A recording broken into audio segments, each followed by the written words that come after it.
जी आप बड़ी खबर है। आईडीएफ ने हिजबुल्लाह के ठिकानों को देखिए बनाया निशाना। एयर स्ट्राइक कर किया हिजबुल्लाह के ठिकानों को तबाह। इजराइल की तरफ से यह बड़ी चोट पहुंचाई गई है हिजबुल्लाह को।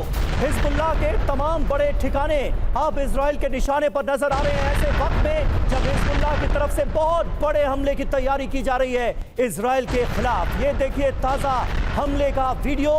आईडीएफ ने कैसे हिजबुल्लाह के ठिकानों को किया है बर्बाद।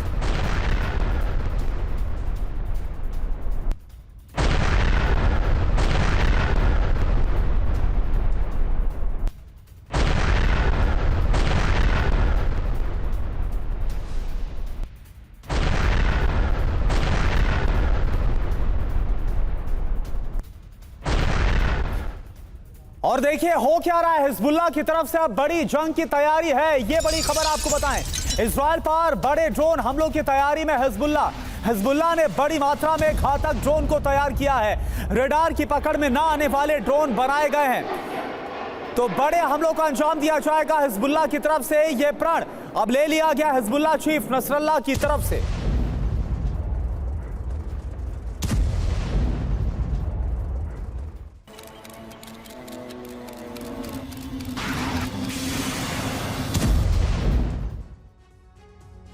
तो देखिए एक तरफ हिजबुल्लाह की इजराइल के खिलाफ बड़ी जंग की तैयारी सामने आ रही है और दूसरी तरफ वॉर जोन में घातक ड्रोन्स की लगातार हो रही है एंट्री। इसी से जुड़ी हमारी अगली बड़ी खबर आपको बता दें पूरी डिटेल क्या है। हिजबुल्लाह दावा क्या कर रहा है, जंग के लिए ड्रोन की हमने फौज तैयार कर ली है। रडार की पकड़ में ना आने वाले ड्रोन पूरी तरह से बड़े हमलों के लिए तैयार हैं और इन ड्रोन को मार गिराना किसी के लिए भी आसान नहीं है। इजराइल के हमलों का जवाब हम ड्रोन हमलों से देंगे, ये हिजबुल्लाह ने बड़ा दावा किया है। करुणा बिल्कुल। और देखिए इस समय दक्षिणी लेबनान जहां पर हमारे सहयोगी सुमित चौधरी वहां पर मौजूद है। लेबनान के आखिरी गांव से टीवी9 की रिपोर्ट आपको दिखाते हैं।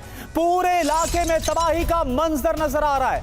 हिजबुल्लाह के लॉजिस्टिक सेंटर को निशाना बनाया गया। लेबनान के आखिरी गांव में दहशत का कैसे माहौल है, आप देखिए वहां से हमारी रिपोर्ट।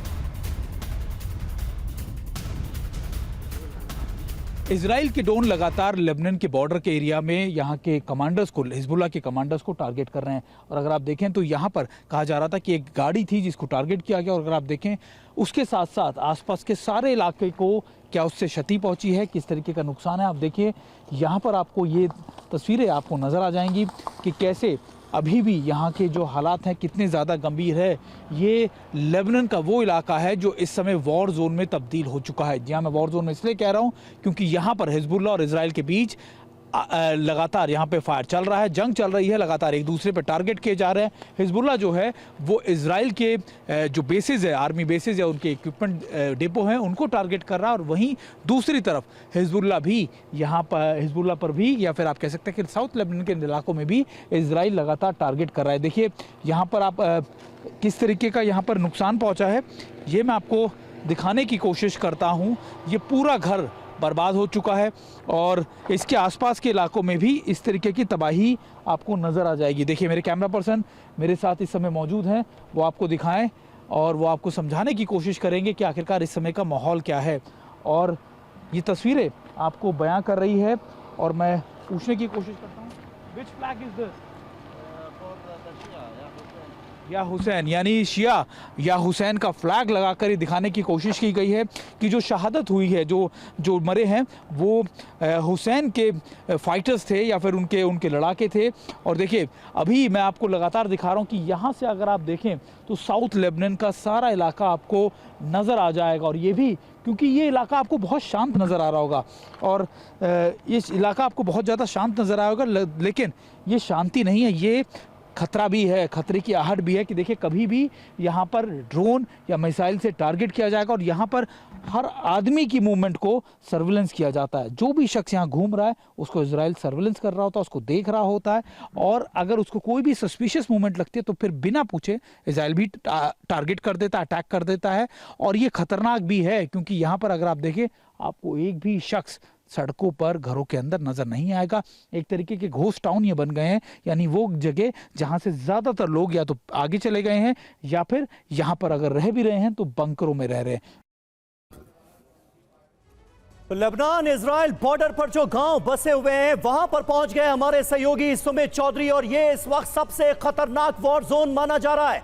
सुमित चौधरी इस वक्त हमारे साथ लाइव मौजूद हैं। लेबनान से उनका रुख करेंगे। स्टूडियो में कुछ खास मेहमान हमारे साथ मौजूद हैं। मेजर जनरल संजय सॉय साहब हमारे साथ मौजूद हैं। ब्रिगेडियर शरदेंदु हमारे साथ जुड़े हुए हैं। सुशील कुमार सिंघल साहब पूर्व राजदूत हैं, वो हमारे साथ मौजूद हैं। और स्टूडियो में मनीष झा मेरे सहयोगी भी मेरे साथ मौजूद हैं। लेकिन सुमित, अभी हम आपकी रिपोर्ट देख रहे थे, बिल्कुल इजरायली बॉर्डर से सटे इलाकों में आपकी मौजूदगी नजर आई और हर तरफ तबाही और बर्बादी के एक तरह से निशान भी नजर आ रहे हैं। सन्नाटा पसरा हुआ है पूरे इलाके में।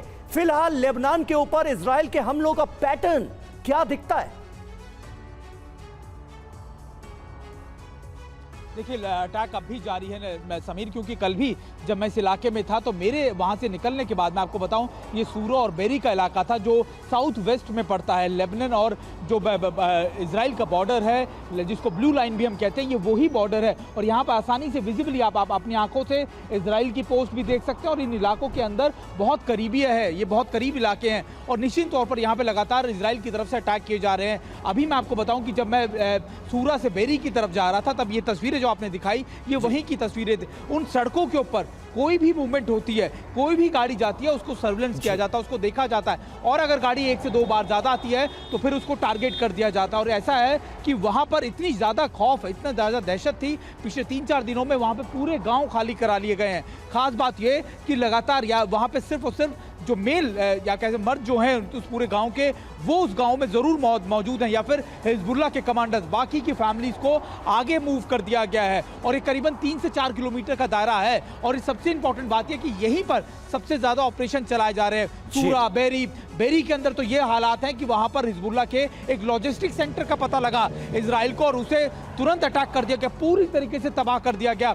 वहां पे छोटे छोटे घर और सारी सड़कों के दोनों तरफ आपको मलबा ही मलबा नजर आएगा। और पिछले 2 से 4 दिनों में ये चीजें ज्यादा हो गई। ऐसा लग रहा है कि शायद जिस ऑपरेशन का जिस तरीके के ऑपरेशन इजराइल इस समय गाजा में चला रहा है, उसी तरीके के ऑपरेशन वो लेबनान के, साउथ लेबनान के इलाकों में भी चलाने की कोशिश कर रहा है, जहां पे सिर्फ और सिर्फ सभी इमारतों को टारगेट किया जाता है। अगर कोई लॉजिस्टिक सेंटर, कोई ऐसा सेंटर नजर आता है जिसमें हिजबुल्लाह के कमांडर या उसके सोल्जर्स के होने की मौजूदगी समझी जाती है, तो उसको टारगेट किया जाता है। तो ऐसे कमोबेश हालात हैं जहां पर कुछ ही मिनटों में या कुछ ही सेकंडों में अटैक कर दिया जाता है, जहां पर लगातार दोनों तरफ से फायर स्टार्ट हो जाता है और उसके बाद शांति हो जाती है। और ऐसी शांति जो कभी भी भयानक रूप ले लेती है। जी बिल्कुल, और इसके बाद एक बड़ा धमाका भी वहां पर हम देखते हैं कि ऐसे होता हुआ बार बार नजर आ रहा है। बहुत बहुत शुक्रिया अभी के लिए आपका सुमित, इस पूरी जानकारी के लिए। और चलिए हमारे खास मेहमान का रुख करते हैं। संजय सोई सर, सबसे पहले मैं आपके पास आता हूं। देखिए, बेंजामिन नेतन्याहू ने यह प्रण लिया कि कैसे हिजबुल्लाह के साथ उसका जो प्रतिशोध है वो लिया जाएगा, हिजबुल्लाह जो हमलों को अंजाम दिया जा रहा है उसका खात्मा किया जाएगा।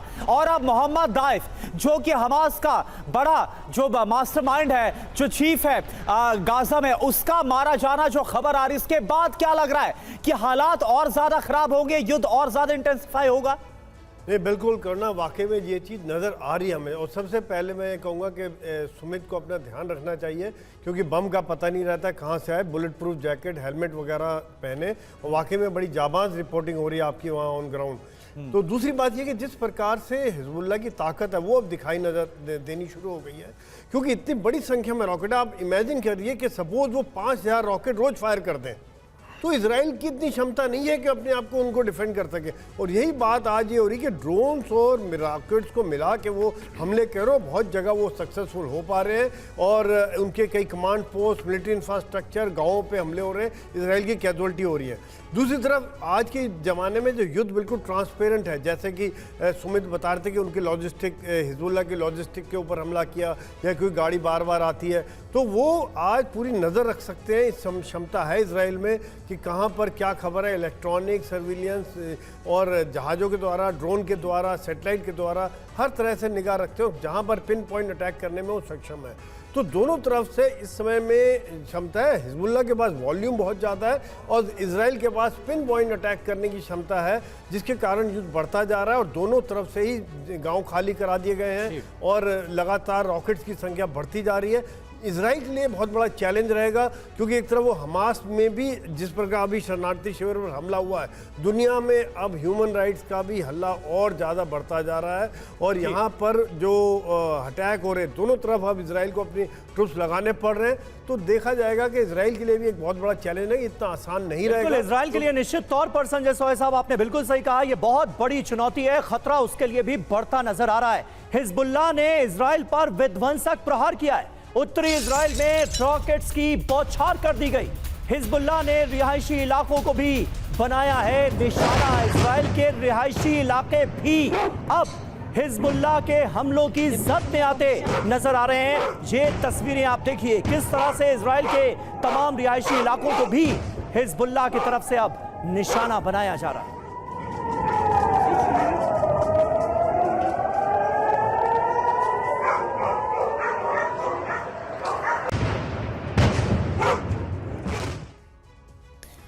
तो जिन इलाकों में सबसे ज्यादा तबाही मची है उसमें मेतुला सबसे ऊपर है, जहां पर मिलिट्री कमांड सेंटर खाक कर दिया गया है। हिजबुल्लाह लड़ाकों ने बमबारी की है और यहूदी इलाकों में रॉकेट दागे हैं, रॉकेट बरसाए गए हैं और साथ ही कई घरों में आग लगा दी है। हनीता की बात की जाए तो यहां पर हथियार गोदाम में आग लगा दी, इजरायली सैनिकों पर रॉकेट स्ट्राइक की गई और इसके अलावा 3 बॉर्डर मिलिट्री पोस्ट को तबाह कर दिया गया है। रमीम बैरक में ईस्टर्न ब्रिगेड पर हमला किया गया, पास के गांव पर भी रॉकेट बरसाए गए हैं और साथ ही हमले में हिजबुल्लाह ने ऑपरेशन सेंटर को भी बर्बाद कर दिया। जबकि हिजबुल्लाह लड़ाकों ने कफ किला से गाजार में घुसपैठ की है, जो खबर आ रही है कई गांव पर बमबारी की गई और 30% हिस्से पर कब्जा करने का दावा कर लिया गया है। समीर जी हां, और देखिए लेबनान में हिजबुल्लाह के गढ़ तक पहुंच गया है TV9 भारतवर्ष। रिपोर्टिंग के दौरान क्रॉस फायरिंग हो गई, TV9 के कैमरे पर हमले के सबूत रिकॉर्ड हुए हैं। हमारे सहयोगी सुमित चौधरी की जाबाज रिपोर्टिंग देखिए लेबनान से।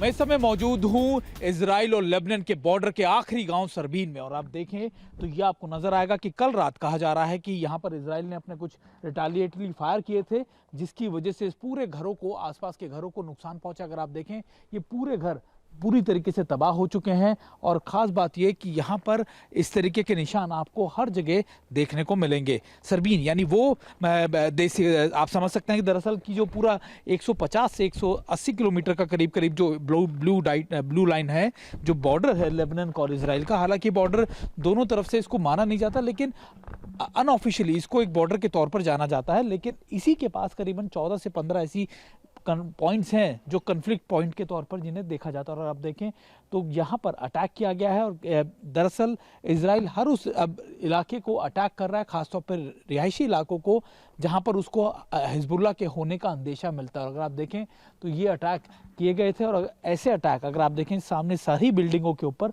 आपको इनके निशान देखने को मिल जाएंगे। अगर आप देखें तो वहाँ पर भी इसी तरीके की बिल्डिंग को अटैक किया गया है। और ख़ास बात ये, मैं आपको कोशिश करता हूँ दिखाने की कि आखिरकार कितना इम्पैक्टफुल रहता है जब ड्रोन से या फिर आर्टिलरी से यहाँ पर अटैक किया जाता है। और ख़ास बात ये कि इस पूरे इलाके को अगर आप देखें, मैं अपने कैमरा पर्सन से कहूँगा कि आइए आगे तक आपको दिखाएं और समझाएं कि इस समय यहाँ की हालात क्या है। और इस समय हम वॉर जोन में हैं। वॉर जोन इसलिए मैं कह रहा हूँ क्योंकि अभी भी यहाँ पर हिजबुल्लाह और इजराइल के बीच लगातार फायर चल रहा है, काउंटर फायर चल रहे हैं। देखिए, और ये शेल्स के टुकड़े हैं, अगर आप देखें तो यहाँ पर आपको नज़र आएगा। मेरे कैमरा पर्सन आपको आगे की तरफ लेके चले तो अभी ये घर खाली कर दिए गए हैं। ये घर इसलिए खाली कर दिए गए हैं क्योंकि अब यहाँ पर कोई शख्स नहीं है। मेरे कैमरा पर्सन निशांत आप आइए और ये देखिए इम्पैक्ट देखिए, ये घर खाली कर दिए गए। वो सामने अगर आप जो दिख रहा है वो इजराइल का इलाका है और इजरायली फोर्सेस वहाँ से मॉनिटर करती हैं और उसी के बाद वहाँ से ड्रोन या फिर मिसाइल से टारगेट किया जाता है। और ये आखिरी घर हैं ब्लू लाइन के आसपास बॉर्डर इलाकों में। लेबनान और इजराइल के बीच ये बॉर्डर है और इस पर करीब काफ़ी ज़्यादा कन्फ्लिक्ट चल रहा है। पूरा इलाका लगभग खाली है, कुछ गिनी चुनी गाड़ियाँ, गिने चुने लोग यहाँ पर नज़र आएंगे आपको। और अगर आप देखें ये रोड जो जारी है इसी के डिमार्केट उस तरफ इजराइल और इस तरफ लेबनान है। हिजबुल्लाह ने दरअसल यहाँ पर अपने साउथ लेबनान को बहुत मजबूत तरीके से अपने लिए बेस बना रखा है। पिछले कई सालों से, कई दशकों से लगातार हिजबुल्लाह साउथ लेबनान में बैठा हुआ है और अब इजराइल के लिए बड़ी चुनौती बन गया है कि आखिरकार वो हिजबुल्लाह को कैसे टैकल करे, कैसे हैंडल करे। और यही वजह है कि अब इन इलाकों को लगातार टारगेट किया जाता है। कहा यह भी गया हमें, क्योंकि जब हम यहाँ पहुंचे कि देखिए, जब आप यहाँ पहुंचे तो ध्यान रखिएगा, क्योंकि कोई भी ड्रोन ऊपर से आएगा और खास तौर पे जो गाड़ियां हैं उनको टारगेट करता है, क्योंकि उनको लगता है अक्सर कि इसमें हिजबुल्लाह के लोग हो सकते हैं, उनके अटैकर हो सकते हैं, उसके कमांडर हो सकते हैं। इसलिए बहुत अलर्ट रहते हुए आपको इस जगह से मूवमेंट करनी है। तो देखा आपने इस मुश्किल वॉर जोन से सुमित चौधरी किस तरह से रिपोर्ट कर रहे हैं और लगातार हम तक हर खबर पहुंचा रहे हैं। हमारे सहयोगी मनीष झा भी स्टूडियो में हमारे साथ मौजूद हैं। मनीष, खास तौर पर युद्ध के बड़े विरोधी माने जाने वाले डोनाल्ड ट्रंप की हत्या की कोशिश के बाद यह बात और बड़े तौर पर कही जा रही है कि कोई तो है, कुछ बड़े लोग तो हैं जो नहीं चाहते कि दुनिया के इन दो हिस्सों में जंग किसी तरह से खत्म हो। खास करके अब इजराइल और लेबनान के बीच बढ़ते टेंशन के बाद इस सवाल का अगर हम जवाब ढूंढने की कोशिश करें तो जवाब क्या नजर आता है? बिल्कुल, देखिए सीधी सी बात है, रूस यूक्रेन युद्ध इसलिए चल रहा है क्योंकि नाटो युद्ध को खत्म करने के लिए तैयार नहीं है जी। इजराइल और मिडिल ईस्ट में युद्ध इसलिए चल रहा है क्योंकि बेंजामिन नेतन्याहू युद्ध को खत्म करने के लिए तैयार नहीं है। वहीं पर प्रेसिडेंट ट्रंप बार बार ये बात कह रहे हैं कि जब मैं राष्ट्रपति था तब मैंने युद्ध होने से रोक दिया था, जब मैं राष्ट्रपति बनूंगा फिर से तो मैं रूस यूक्रेन का युद्ध रोक दूंगा। तो सवाल यह है कि अमेरिका की जो मिलिट्री इंडस्ट्रियल कॉम्प्लेक्स है, जिसे इस युद्ध में केवल और केवल मुनाफा दिख रहा है, वो बर्दाश्त ही नहीं कर सकती है कि अमेरिका में अगला कोई नया राष्ट्रपति आए, वो राष्ट्रपति बनकर आए जो इस युद्ध को रोक दे। क्योंकि इस युद्ध के जरिए जो हथियार की लॉबी को इतना फायदा मिल रहा है, जो हथियार की लॉबी के नाम पर जो इतनी फंडिंग हो रही है, अमेरिका से जो सैकड़ों बिलियन डॉलर के पैसे भेजे जा रहे हैं, आखिर इन सब का क्या होगा अगर युद्ध बंद हो जाएगा? तो जाहिर है कि ट्रंप टारगेट पर थे, और केवल ट्रंप ही नहीं, जिस भी नेता ने युद्ध की मुखालफत की है अभी हर वो टारगेट पर है। हमने स्लोवाकिया के प्राइम मिनिस्टर को पिछले महीने देखा कि रॉबर्ट फिको को कैसे उन पर जानलेवा हमला हुआ था। बिल्कुल, अगला हमला ट्रंप पर हुआ। ऐसा हर नेता जो युद्ध को रोकने की बात कर रहा है वो सब अभी टारगेट में है, क्योंकि यानी आपके हिसाब से मनीष, अमेरिका की जो हथियार लॉबी है वो इतनी ज्यादा पावरफुल है कि अमेरिका की जो सरकार है उसकी पॉलिसीज, उसके फैसलों पर भी उसका सीधा असर रहता है।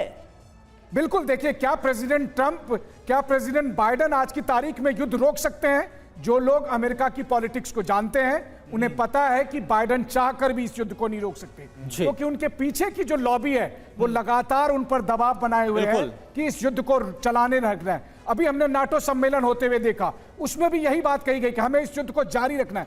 उन्हें चाहिए युद्ध, उन्हें चाहिए तबाही, उन्हें चाहिए मौत, और वैसी स्थिति में कोई भी नेता जो युद्ध की मुखालफत करेगा वो टारगेट पर होगा। बिल्कुल, और इसी पर शरदीदु सर मैं आपसे सवाल पूछना चाहूंगा। देखिए, रूस और यूक्रेन का फ्रंट, और वहां पर कैसे जो अमेरिका है यूक्रेन के साथ खड़ा है, तमाम नेटो कंट्रीज खड़े और लगातार हथियारों की सप्लाई की जा रही है, और दूसरी तरफ यहां पर इजराइल के साथ अमेरिका खड़ा है। और इस महीने के अंत में बेंजामिन नेतन्याहू की मुलाकात जो बाइडेन से भी होने वाली, और लेबनान के खिलाफ क्या स्ट्रेटेजी होगी वो सब कुछ फाइनल भी किया जाएगा। तो यह भी कोई कोइंसिडेंस नहीं है जो बात अभी मनीष की तरफ से कही भी जा रही है।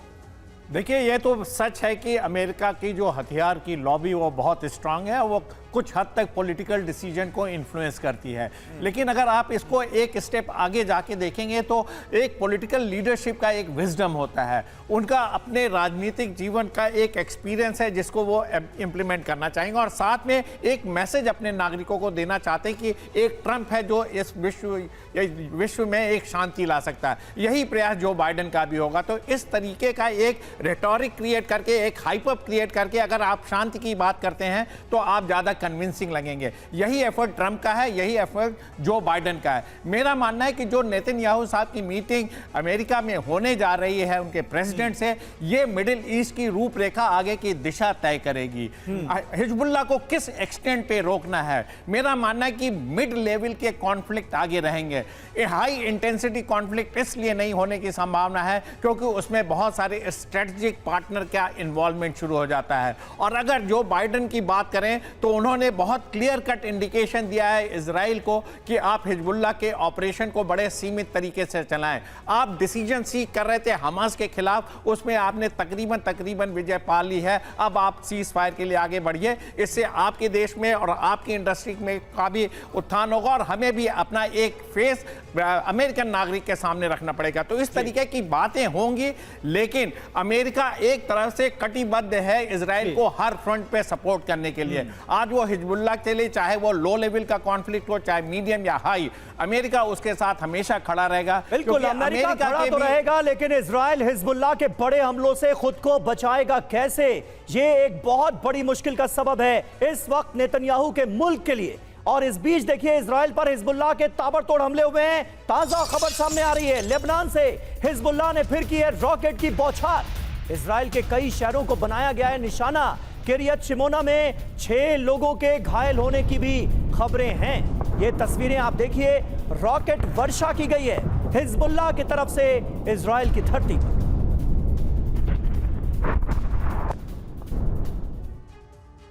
और देखिए, वॉर फ्रंट से एक और बड़ी खबर दक्षिणी लेबनान से खबर है, जहां पर इजराइली डिफेंस फोर्स ने ताबड़तोड़ हमलों को अंजाम दिया। आईडीएफ ने एक के बाद एक ड्रोन अटैक किया है।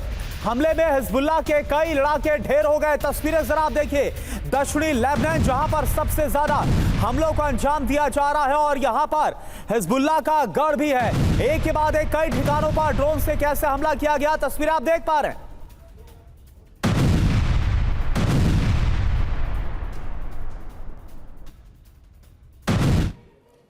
और हमारे सहयोगी सुमित चौधरी ऐसे भीषण हालात का सामना करते हुए लगातार लेबनान के वॉर जोन से रिपोर्टिंग कर रहे हैं। थोड़ी देर पहले वो एक पावर प्लांट के पास पहुंचे और वहां से हमें बिल्कुल ताजा रिपोर्ट भेजी है। ये रिपोर्ट हम आपको दिखाने जा रहे हैं।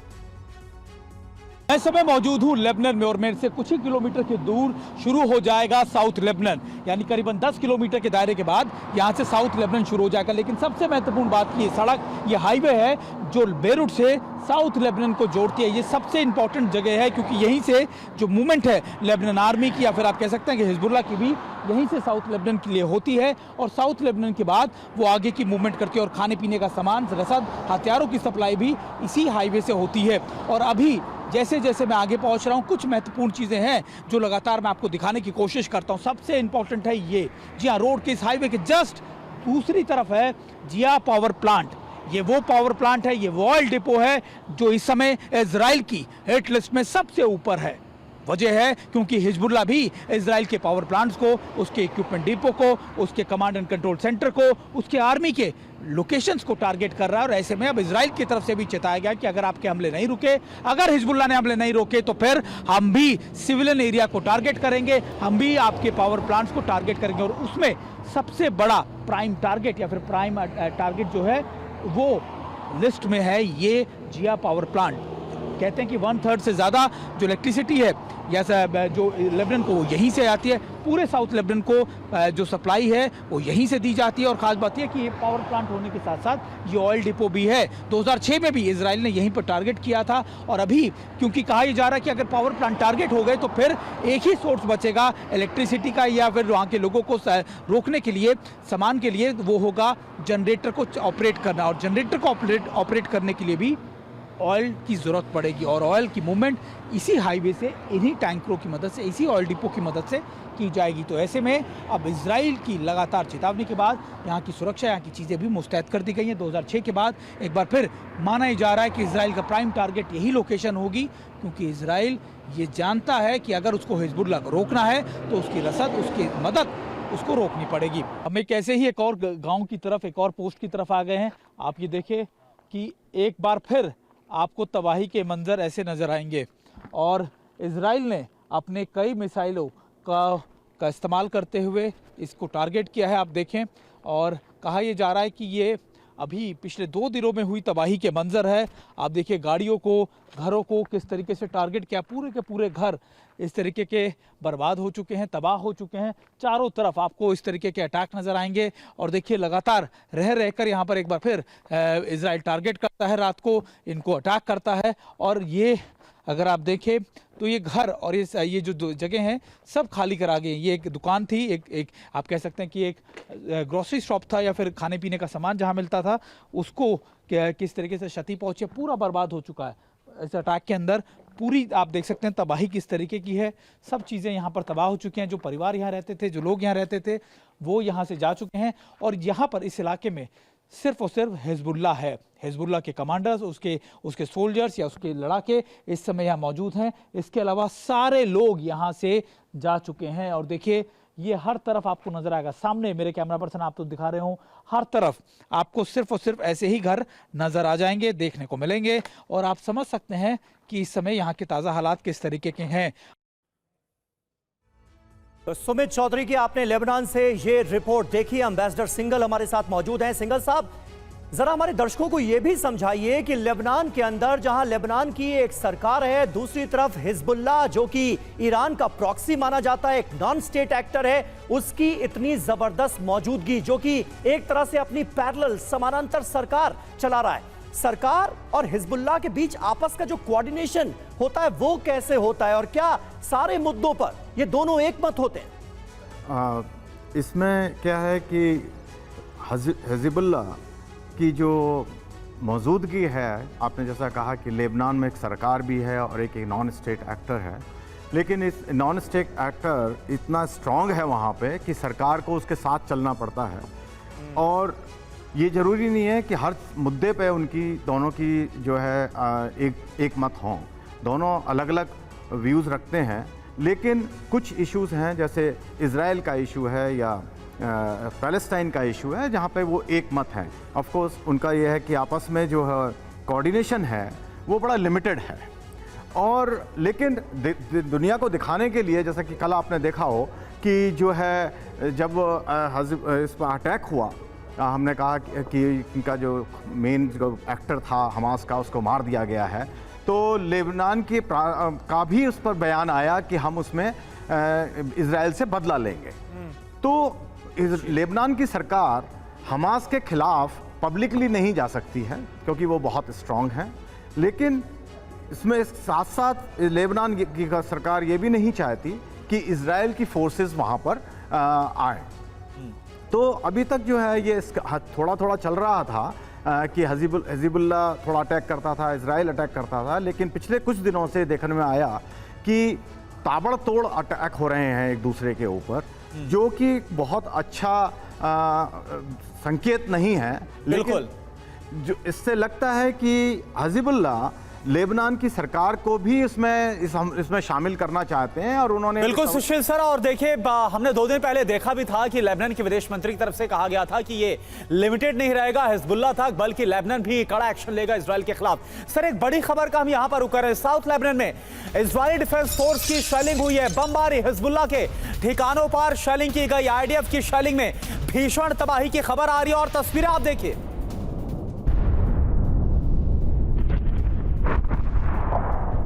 तो जो इजराइल की तरफ से ताजा बमबारी की गई, इसके बाद गाजा युद्ध और ज्यादा भड़क गया है। हमास का सीज फायर वार्ता रोकने का ऐलान, इजरायली बंधकों की जान पर खतरा अब इसके बाद बढ़ गया है। हमास की युद्ध तेज करने की धमकी भी इजराइल के खिलाफ सामने आई है।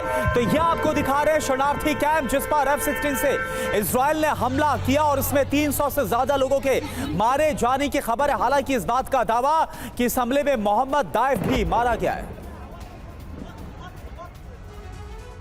तो दरअसल गाजा का गॉडफादर कहे जाने वाला अल कसाम ब्रिगेड का चीफ मोहम्मद दाइफ मारा गया है।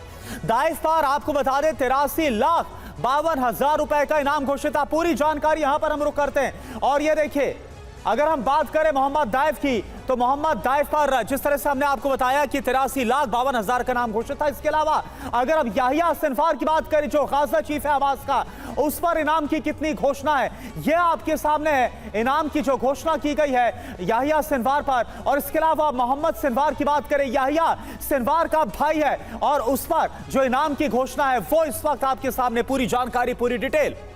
जी हां, और इस्माइल हानिया ये हमास का चीफ है और इसका कितना बड़ा रोल था इजराइल पर बड़े हमले में ये हम सब जानते हैं। जाहिर है इजराइल के निशाने पर है, आईडीएफ के टारगेट पर है। मारवन इस्सा डेप्यूटी चीफ अल कसाम जो कि मिलिट्री विंग है हमास की, उसका डेप्यूटी चीफ है मारवन इस्सा। ये भी इजरायली डिफेंस फोर्सेस के रडार पर है, टारगेट पर है। और इजराइल बार बार इस बात का जिक्र कर रहा है कि जो टॉप लीडरशिप है हमास की, उसका खात्मा ही हमारा मकसद है। और ऐसे में मोहम्मद दाइफ को मार गिराने का जिस तरह से दावा इजराइल की तरफ से किया गया वो महत्वपूर्ण। लेकिन समीर यहां पर यह भी समझना होगा कि जिस तरह से मोहम्मद दाइफ के मारे जाने का दावा इसके बाद से ना सिर्फ हमास बल्कि अगर हिजबुल्लाह की बात की जाए तो हिजबुल्लाह भी काफी ज्यादा अब इसके बाद भड़का हुआ है और हिजबुल्लाह की तरफ से प्रतिशोध की जो बात है वो कही जा रही है। तो आपको सारी जानकारी हम दे रहे हैं इजरायली सेना के रडार पर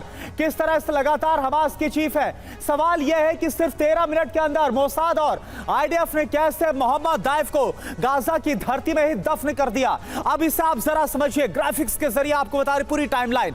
9 महीने से दाइफ की लोकेशन को लगातार ट्रैक किया जा रहा था आईडीएफ की तरफ से और उसको पता मिला मोहम्मद दाइफ का। मोसाद ने दाइफ के लोकेशन की जानकारी फौरन इजरायली डिफेंस फोर्स के साथ शेयर की और इसके बाद इजरायली एयरफोर्स को गाजा में बड़े ऑपरेशन का ऑर्डर मिला।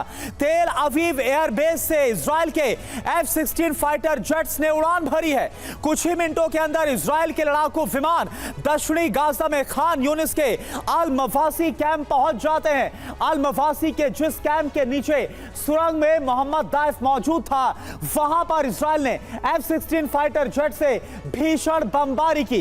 यहां पर इजरायली फाइटर जेट ने कुल मिलाकर 9 MK-84 बमों की बरसात की है और इसी के साथ ही इजरायली सेना ने दर्जनों ड्रोन भी दागे हैं। आईडीएफ के ऑपरेशन में मोहम्मद दाइफ की मौत हो गई है। हमले में 300 से ज्यादा लोग भी मारे गए हैं। शरदेंदु सर, सवाल मेरा आपसे, देखिए जैसे लगातार यह कहा जाता है कि हमास की अगर बात करें तो यहां पर टॉप लीडर तो निशाने पर है, लेकिन हमास एक सोच भी है जो कि गाजा के अंदर देखने को मिल रही है। जिस तरह से टॉप लीडर्स को मारा जा रहा है, मोहम्मद दाइफ इसमें नया नाम है।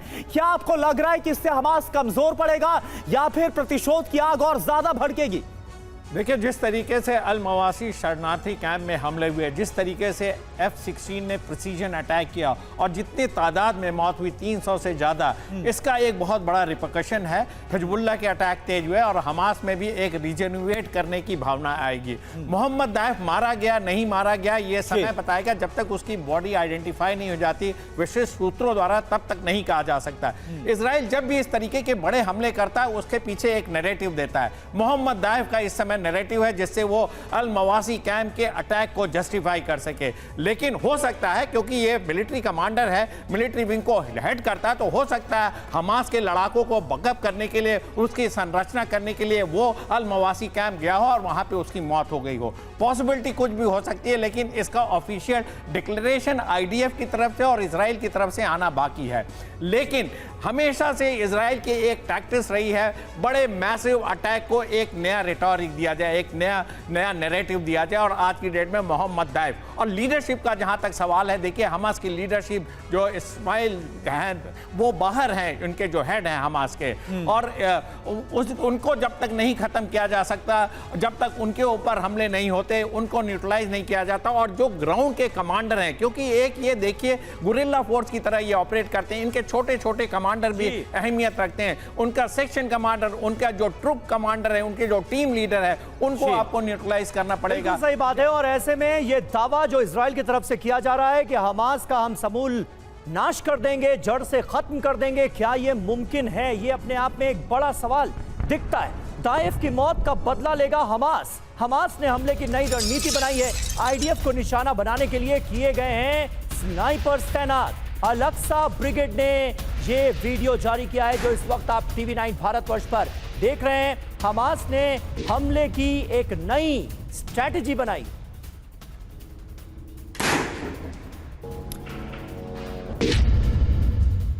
तो कैसे इजरायली सेना को टारगेट पर लेने के लिए गाजा जंग में स्नाइपर्स को उतार दिया गया है। आपको बता दें कि जानकारी है कि मोहम्मद दाइफ की मौत का बदला अब हमास की तरफ से लिया जाएगा। इसको लेकर रणनीति तैयार कर ली गई है। खबर यह है कि आईडीएफ पर हमले के लिए स्नाइपर्स को जंग में अब उतारा जाएगा, यह प्लान है। गाजा की इमारतों में स्नाइपर्स की बाकायदा तैनाती करने का पूरा प्लान तैयार कर लिया गया। समीर जी हां, अल-अक्सा ब्रिगेड ने इसके लिए बेहद खास रणनीति बनाई है। खास बात क्या है? खास बात यह कि सीधी जंग के बजाय स्नाइपर्स अब हमला करेंगे और आईडीएफ के जवानों को, अफसरों को बनाएंगे निशाना। ये किया गया है तय। हमारे साथ तमाम खास मेहमान भी मौजूद हैं। संजय सॉय साहब, किस तरह से आप देखते हैं इस स्ट्रेटजी को? एक तरफ दाइफ की मौत का बदला लेने की हमास की बड़ी तैयारी और दूसरी तरफ लेबनान से जो कवर दिया जा रहा है हमास को, उसका एक बड़ा अंजाम भी इजराइल की धरती पर इस वक्त नजर आ रहा है। इजराइल पर बड़े हमले हो रहे हैं। इजराइल के लिए कितना मुश्किल वक्त है ये? बिल्कुल, देखिए ऐसा है कि हमास के पास अभी उतनी ताकत नहीं रही कि वो सीधे लड़ सकें, और वैसे भी वो टेररिस्ट तरीके से लड़ रहे, मारें, छुपे, भागें, जगह बदली करें, फिर दूसरी जगह से मारें।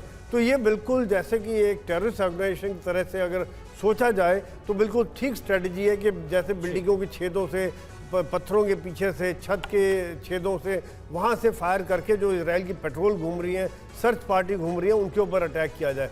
दूसरी तरफ जैसा आप बता रहे हैं कि बिल्कुल ठीक है कि हिजबुल्लाह की तरफ से भी हमले बहुत तेज़ कर दिए गए, ख़ास तौर से अल-दैफ के मौत के बाद तो या खबर के बाद। तो वो देखा जाए तो वो जो हमले इस समय में बड़े ख़तरनाक साबित हो रहे हैं। देखिए, ड्रोन और रॉकेट दोनों को ही रडार के द्वारा पकड़ पाना मुश्किल है, और ईरान जो सपोर्ट कर रहा है हिजबुल्लाह को, आज ड्रोन के मामले में बड़ा एक्सपर्ट माना जाए। रशिया तक ईरान से ड्रोन्स ले रहा है। तो अभी इन्होंने ये भी धमकी दी कि हम रॉकेट और ड्रोन्स के द्वारा हमले और तेज करेंगे, जो कि वाकई में इजराइल के लिए बहुत बड़ा। बिल्कुल, यानी ये बात साफ है संजय सोई सर कि भले 9 महीने के इस युद्ध में हमास को काफी ज्यादा नुकसान हो गया है, लेकिन हमास लगातार अपनी जो स्ट्रेटेजी को और एग्रेसिव करता हुआ नजर आ रहा है। एक और बड़ी खबर बताएं, ईरान की ड्रोन फैक्ट्री के पास भीषण धमाके की खबर आ रही है। ड्रोन हमले में धमाके की आशंका है। धमाके के बाद एक्टिव हुए एयर डिफेंस सिस्टम। नतांज एटमी ठिकाने के पास ड्रोन फैक्ट्री है।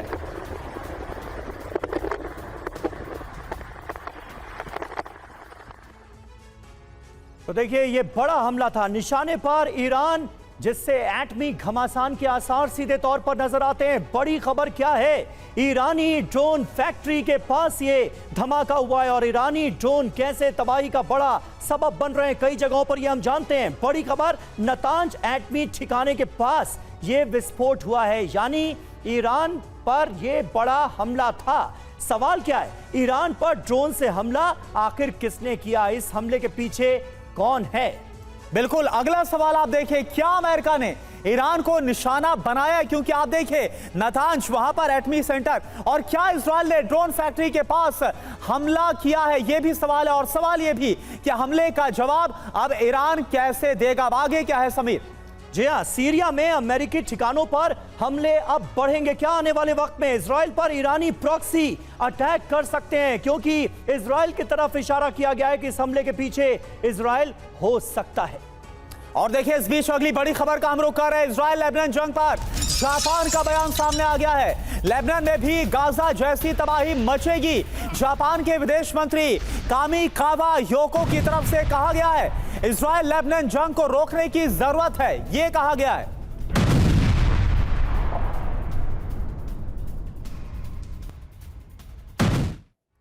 तो देखिए, इजराइल वर्सेस लेबनान की जंग एक तरफ चल रही है और इसके अंजाम से डरा जापान नजर आ रहा है। आखिर क्यों?